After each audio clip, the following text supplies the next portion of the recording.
Welcome to AP23 news. తిరుగుబాటుదారులు విజృంభించి Syria రాజధాని డమస్కస్లోని ప్రవేశించడంతో దేశ అధ్యక్షుడు బషర్ అల్ అసద్ ఆదివారం తెల్లవారుజాము నుంచి దేశం విడిచి వెళ్లిపోయారు. దీంతో పశ్చిమాసియా దేశం సిరియాలో దాదాపు 5.5 దశాబ్దాలుగా సాగిన అసద్ కుటుంబ పాలనకు ఎట్టకేలకు తెరపడింది. దేశ అధ్యక్షుడు పరారవడంతో ప్రభుత్వం కూలిపోయి సిరియా పూర్తిగా తిరుగుబాటుదారుల నియంత్రణలోకి వెళ్లినట్లయింది. తాజా పరిణామంతో డమస్కస్ సహా పలు ప్రాంతాల్లో ప్రజలు వీధుల్లోకి వచ్చి సంబరాలు చేసుకున్నారు. నిరంకుశ పాలన నుంచి తమకు విముక్తి కలిగినట్టు నినాదాలు చేశారు. మరోవైపు అసద్ తన కుటుంబం సహా రష్యాకు శరణార్థిగా చేరుకున్నారు. ప్రస్తుతం మాస్కోలో ఉన్నారు. ఆయనకు ఇన్నేళ్లు అండగా ఉన్న రష్యా, ఇరాన్ తాజా పరిణామాలపై స్పందించాయి.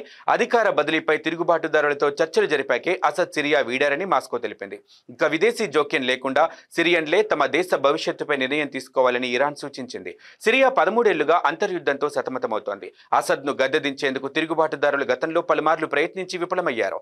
హయాత్ తహరీర్ అల్ షామ్ దళం నేతృత్వంలో గత నెల 27న మరోసారి తమ ఆక్రమణ ప్రయత్నాన్ని మొదలుపెట్టిన తిరుగుబాటుదారులు అలెప్పో, హంసా తదితర నగరాలను స్వాధీనం చేసుకుంటూ డమస్కస్ వైపు అనూహ్య వేగంతో దూసుకొచ్చారు. ప్రభుత్వ బలగాలు వారిని ఎదుర్కోలేక చేతులెత్తేశాయి. దాంతో అసద్కు పరాభవం తప్పలేదు.